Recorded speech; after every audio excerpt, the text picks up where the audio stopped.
Good evening. Good evening. So I was going to go live a little bit earlier, but because this game is still in overtime, um, the, this game has been wild. I don't even know where to start on this one. um, it's 24 all, and this one's going to take some time to recap.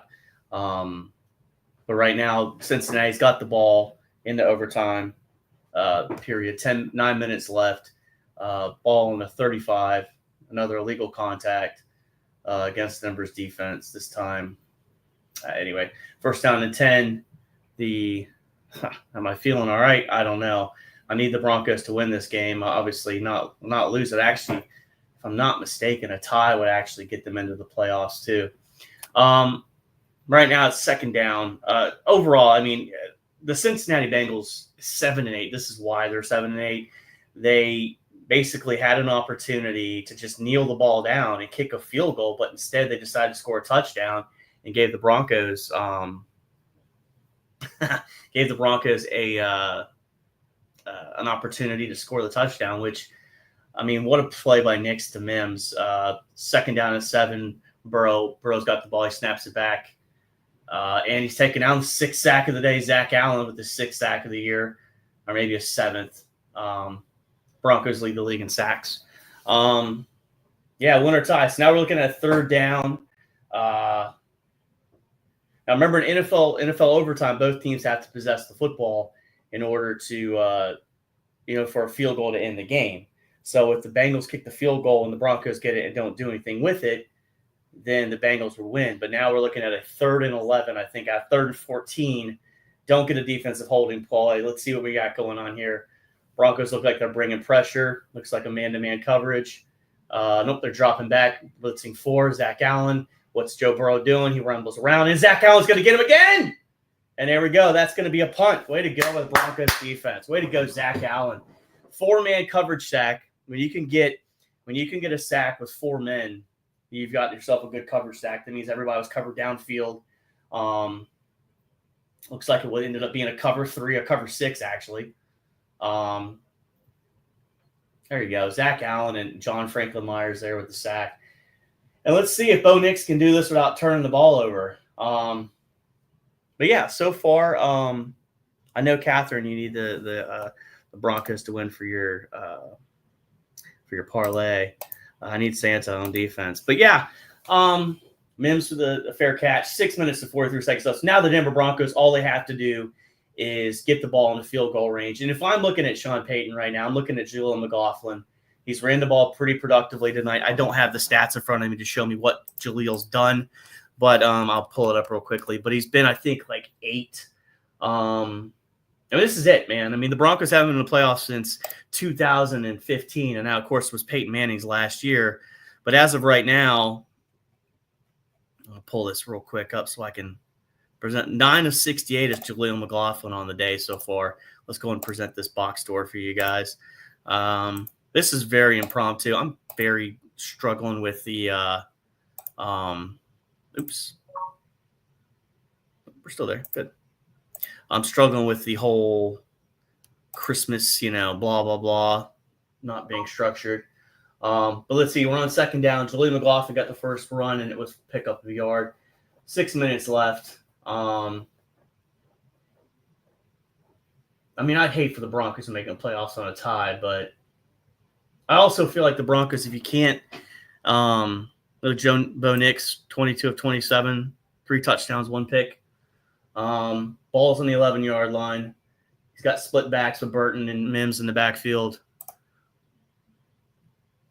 Likes it up. Swing right. There you go. Mims pick. Oh, that looks like it could have been a face mask.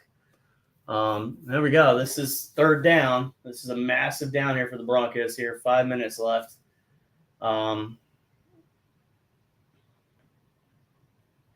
mean, I would have held on to the ball and I would burn this clock and put it in field goal range because all you need in overtime is a field goal to win it. It's a 3rd down and 6. You don't want to give Joe Burrow back the ball. And you also, if you're Bo Nix, you don't want to throw an interception like you did on the 3rd and 15 in the last drive that gave the Bengals the score for the touchdown. Here we go. Nix takes the ball back. And who you got? Oh my God, he's got Troy Franklin. Golly, Troy. Overthrown. All right, well, I had him wide open too. I think Nick's put a little too much on it. Troy Franklin has struggled with the deep ball this year. Has been probably, and he's so close. I mean, I gotta give that on. I gotta almost blame Bo on that. Oh, it's right there. That's on Bo.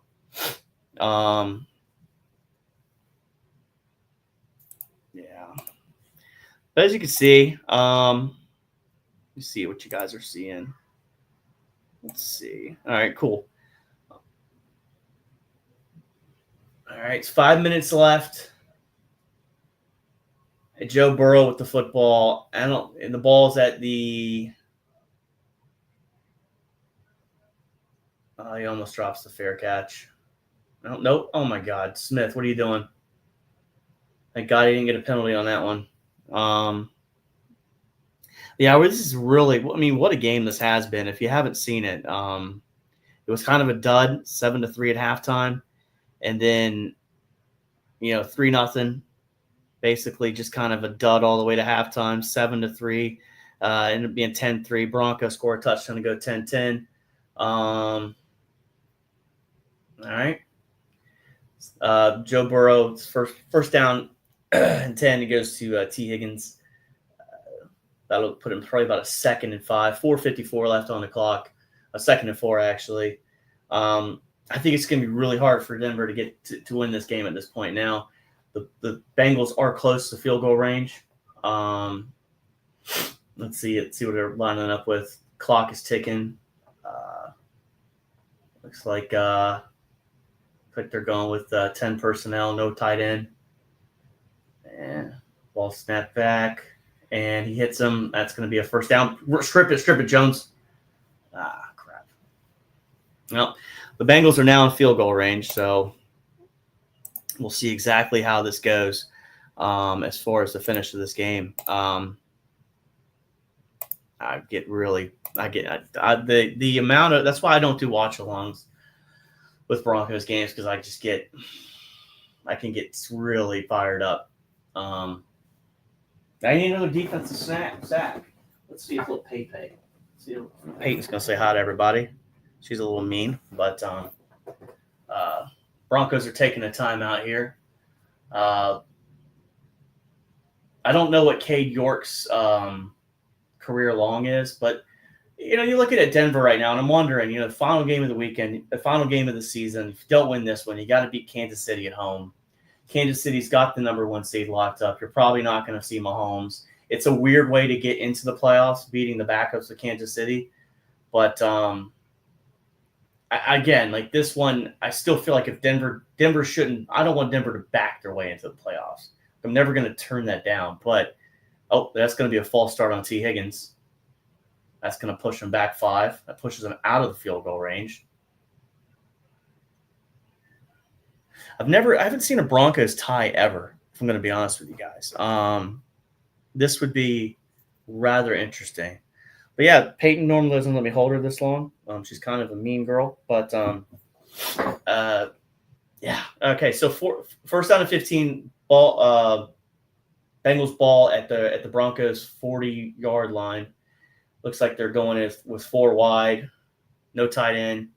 Gesicki plays as a wide receiver. He's a tight end, but he plays as a wide receiver. Now let's see here. And, T. Higgins, and he's going to get the first down. He fumbled. No, he's down now.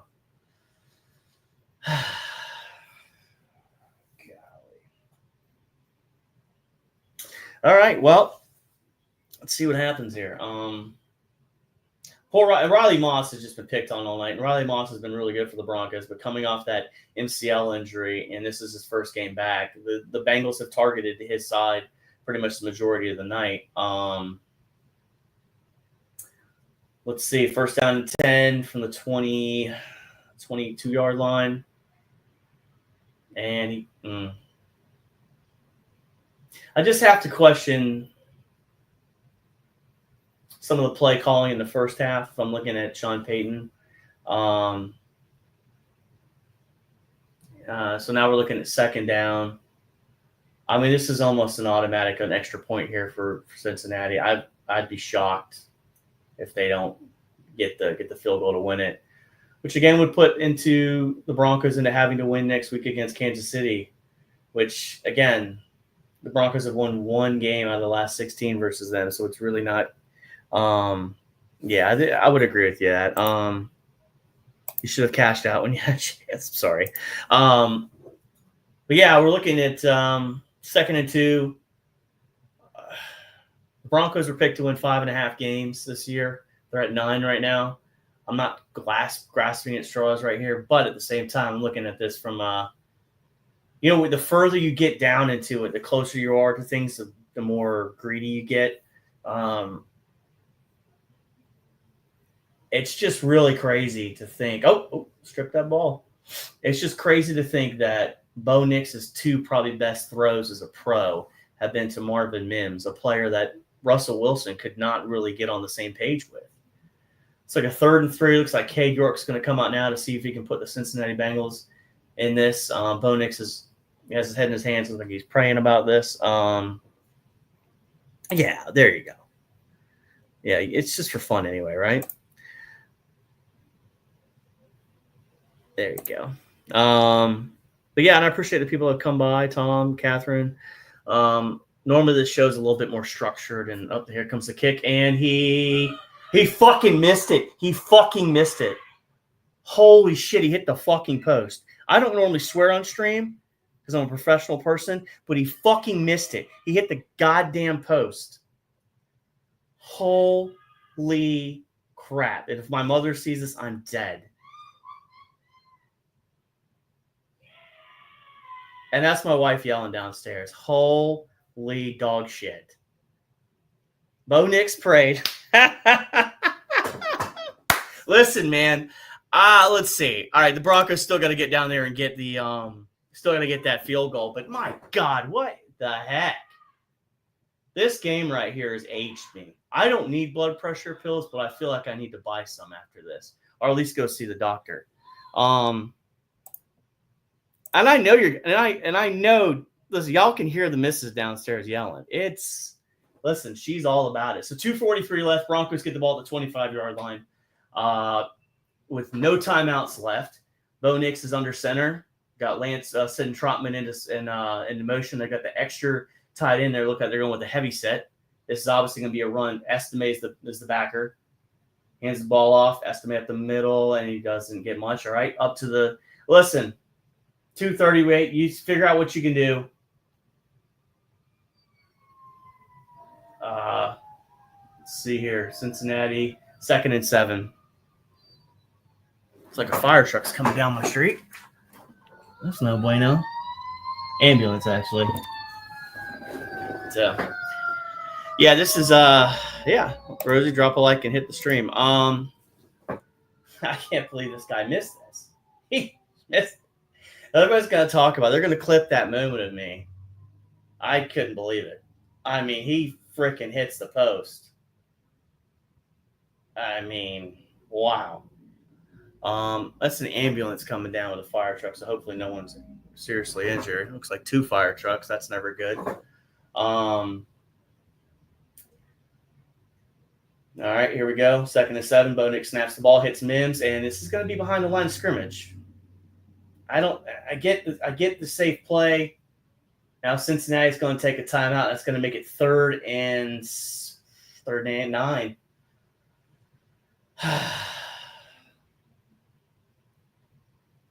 Sean Payton sometimes outdoes himself. But yeah, let's go through these comments. That's probably what happened. I don't think I've ever witnessed the Broncos tie a game ever. I don't know how to feel about a tie. Like, I know when we watch Arsenal, it's like, oh, a tie. And the NFL ties just don't happen. So you're just kind of like, well, we didn't win, but we didn't lose either. But what do we do here? So 2:33 left, 3rd down and 9. Cincinnati has burned their last of their timeouts. Joe Burrow over there with his bleached blonde hair. Sean Payton with his IHOP play sheet that he's going to call a 15-word sentence play. Estime looks like the backer. It's actually Javonte. So this is a passing down. This is kind of a telltale sign. And it looks like it looks as if Cincinnati is going to bring everybody. So if I'm looking for a deep throw here, if you got somebody, and you're fucking kidding me. All right, so it's 4th and 9, and we punt the ball back. So disappointing. Well, I need my quarterback, and I think the Bengals will like their quarterback, so I don't know if we're going to do that. Man. I really don't know what a tie does. I think a win or a tie gets us in. I think that's the stupidest thing. I will celebrate the tie if the Broncos get into the playoffs with this. All right, the ball's getting bounced. It's punted to about the 39, picked up by Lance Kroll. So that means Joe Burrow's got 2 minutes and 20 seconds to drive down the football field again and put the Bengals back in field goal territory to potentially win it. I'm just disappointed with the play calling there. There's a lot of trucks coming. There must be something going on. And that's the fire inspector, the battalion chief just came down, so that can't usually be good. I live in a decent-sized city, so I don't, this isn't just like the only fire department in the area. But anyway, hopefully everybody's okay. All right, so we got 1st down and 10, ball to 38. Cincinnati's going to snap the ball here. And he throws it, and it is caught. Or did it? I don't know. They're going to call that a catch. All right, so that's going to take us to the 2-minute warning, if there is a 2-minute warning in overtime. The Broncos don't go to overtime that often, so I don't know if this is the thing in overtime. Yep. All right, 2-minute warning. Bengals had the ball right outside of field goal range, 1st down and 10. I don't really like the play calling from the Broncos when they had the ball. I don't think they've really looked threatening. I don't know, people say, like, what do you mean by that? I think I think Denver's been successful running the ball. So if we're going to look over here at the screen real quick to it, let's come look at the team stats. And as you can see, Broncos have 27 rushing attempts for 123 yards, and that's 4.6 yards a carry. And they've passed the ball 31 times. So for me, when you have a rookie quarterback, you should be looking at more rushing attempts than you do passing attempts. Jaleel McLaughlin has been the leading rusher from them. Let's go look over here. Rushing yards.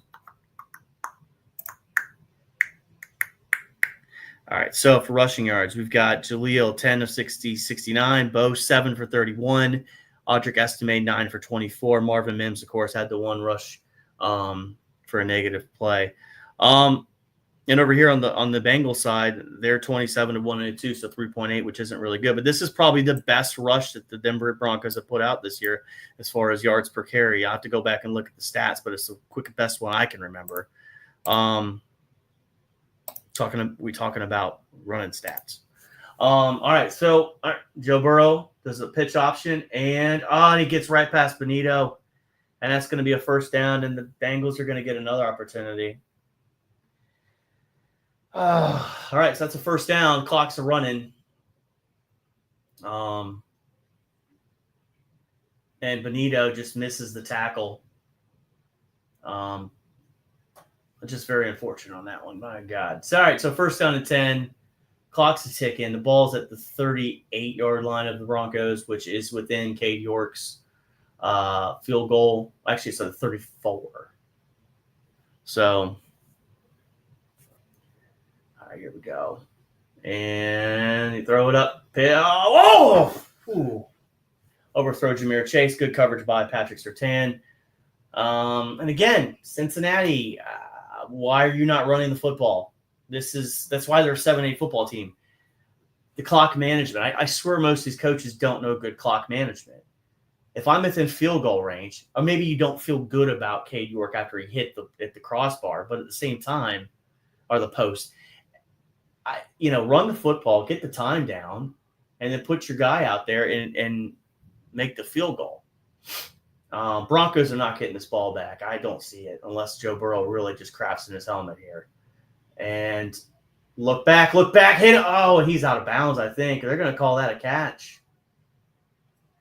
I want to see how his feet were. And we have a visitor.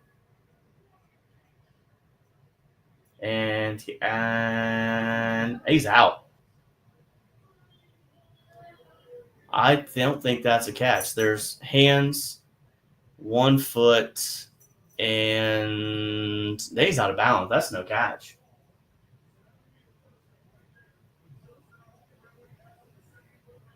Oh, calling that a catch. Okay. And normally I'm pretty good on my language, except during football games.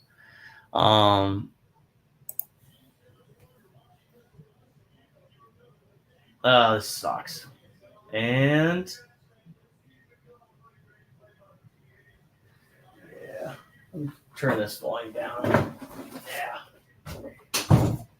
Probably don't want to. They're calling it a catch. First down. All right. Well, this game's probably going to be about over here. Minute 8 left. If Cincinnati was smart, I would just kick the field goal now and call it a day. But the Broncos have been at most entertaining today. I really did not expect them to win this game at Cincinnati. It wasn't picked. I didn't do my picks this week. This week's been a really weird week. I'm sure everybody with Christmas has been. So, and New Year's.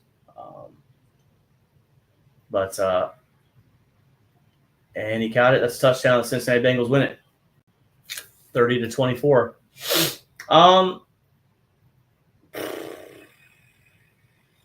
Well, all right. I guess it's next Sunday. The Denver Broncos will have to beat the Kansas City Chiefs, making it to the playoffs.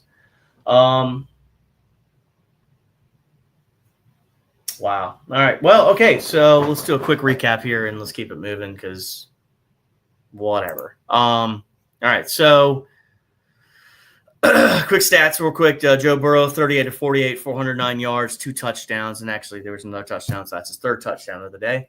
And then let's see. I heard another fire truck coming. Bo Nix had a really good day, 24-31, 219 yards, 3 touchdowns, 1 pick. As you can see here, the 24-31 is for 206 for adjusted for sacks and everything. But overall, let's look at the team stats here. The Broncos were, 4-12 on 3rd down. We got another fire truck coming down. There must be a fire in my neighborhood. Hopefully not. 4-12 on 3rd down, which isn't very good.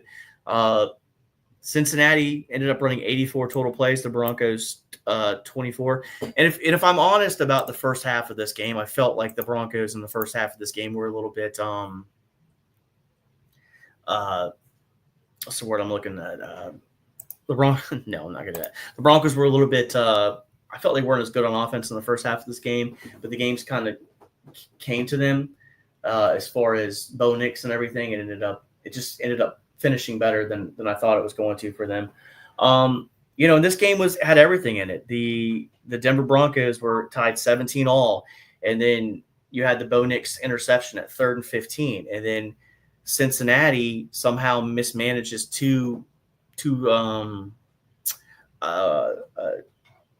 they were like a 3rd and I will pull up the play. It's easier than me rambling. But let's see here. Let's go to that 3rd down, play by play. All right, so this is it right here. They score a touchdown. So you can see 1st and 10 from the 41, the 2-minute warning, and then the 1st and 10 they pass to Brown. He ends up going down with an injury, which causes an automatic timeout. And then you got Joe Burrow passed it to Jamar Chase. That was incomplete. So 3rd down and 6, he gets it to Jamar Chase for the 1st down. So Denver takes their 2nd timeout. And then actually, here's the timeout. But anyway, they mismanaged the clock. But you got the last timeout here. And then Joe Burrow runs it up in the gut and scores a touchdown. And then now you got 24-17. So this comes down to the last 2 minutes, 89 seconds left. Bo Nix, 7-yard rush, out of bounds. Bo Nix to Cortland Sutton, 15 yards, out of bounds. Versus them for the Cincinnati 48. And then he gets Cortland Sutton for 14 more yards. I got to check the fantasy. I don't see how that just turned out. Bo Nix and then hits Lance Kroll for 3 yards. Stays inbounds. The clock's ticking. Now you're like, hey, come on, concern of urgency of time management. Bo Nix then hits Cortland Sutton, which was down basically past almost to the 2-yard line. And then Bo Nix, short pass to Javonte Williams over here for 6 yards. Denver takes their last timeout, a 4th and 1, and then throws it to Mims for 25 yards for a touchdown. So that's where we kind of get into this game was just weird in general. But I've got to go back on Bo Nix, and I got to go back on the one play, the punt right here. This is this first series in overtime for the Broncos. Jaleel for 1 yard. Mims pass 3 yards, 3rd and 6. Bo Nix overthrows to Troy Franklin. And Franklin was wide open. You're looking at Troy Franklin sitting there probably about the 50-yard line. And Cincinnati's already had the ball. Therefore, Cincinnati, all you got to do is kick a field goal and win the football game. So that's a little frustrating in itself. The only saving grace, if there is going to be one on this, is that the Kansas City Chiefs aren't going to bring their A game next weekend. They're going to bring we got Tom and Sam. I thought and listen, here's the thing. There's a lot of what ifs in this game. You get them. That's why I look at Arsenal sometimes. I'm like, this is quick tick to the nuts, not the Arsenal game sometime. But we got another truck coming down, and looks like they're leaving. But anyway, I'll find out, and I'm sure I'll hit the group chat what happened.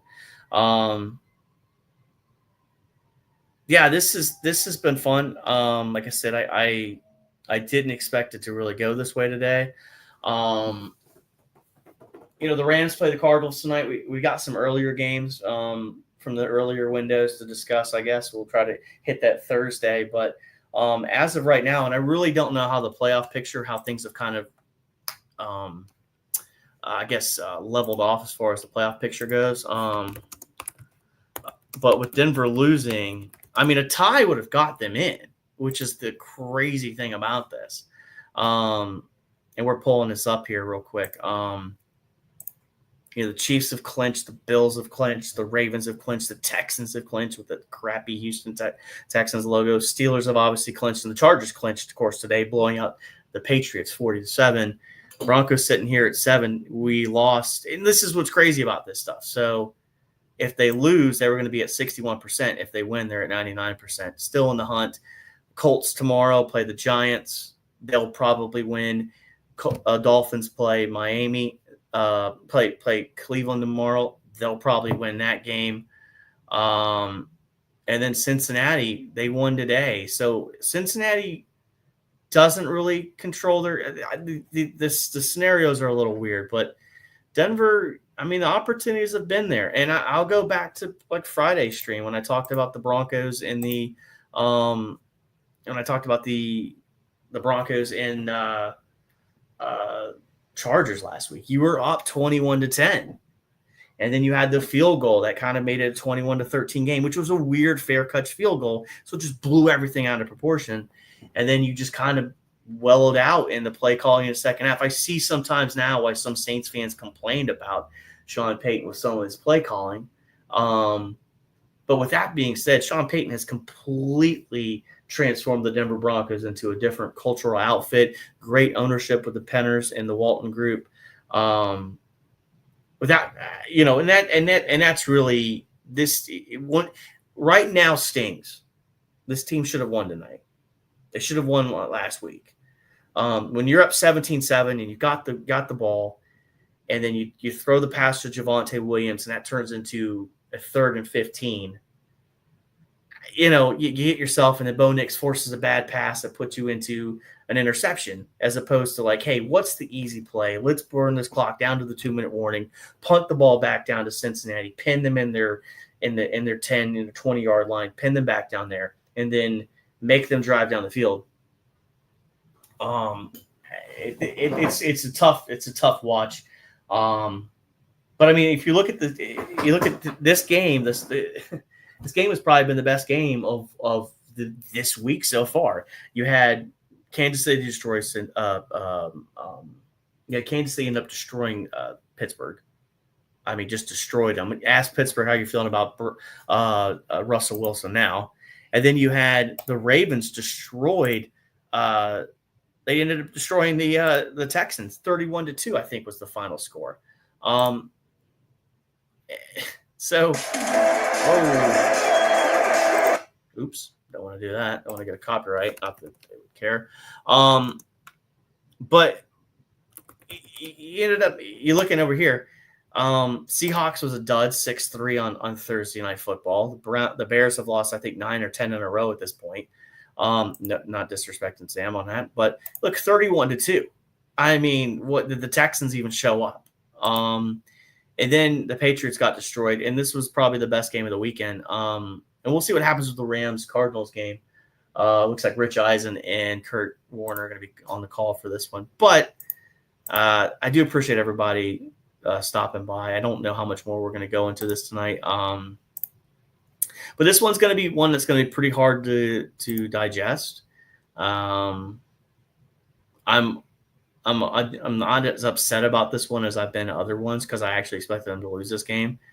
But we'll see Sunday next week on January 5th when the Broncos end up taking on the Kansas City Chiefs. But that's really all I got for tonight. I appreciate everybody that came by. Rosie, Sam, Tom, Catherine, BX came by. Yeah, I did see he has some. Let's go through some of these comments. Let's do this. I'm sorry here. I'm bad host. Of course, I got some from BX. I'm really bad at this. Unfortunately, I'm going to be honest with you. A show like this normally doesn't really hit the comments as much just because of the free flow of talk and analysis of the game. If you're new here, this is really just kind of normally a Broncos show that does talk a little bit of NFL. So we do mostly talk Denver. This week, and normally it's more structured, but because of the Christmas and New Year's, everybody's all jacked up. But yeah, Sam coming by. Let's see what else I got here. I think it was about you guys are having conversations. Rudolph drinking and flying again. Nah, I get it. But anyway, I know appreciate the people, especially in the UK, that are still up and hanging out. But let's go ahead and end this up. Like I said, we'll be back Thursday. Normal time is 7 p.m. It's usually after Slags in the Dark, which of course is Sam's show, which I do guest on occasionally when asked. And then of course you can catch me on Mondays and Saturdays on the road trip and the trip. But with that being said, I want to go ahead and wish you guys a Merry Christmas and a Happy New Year. And we're out.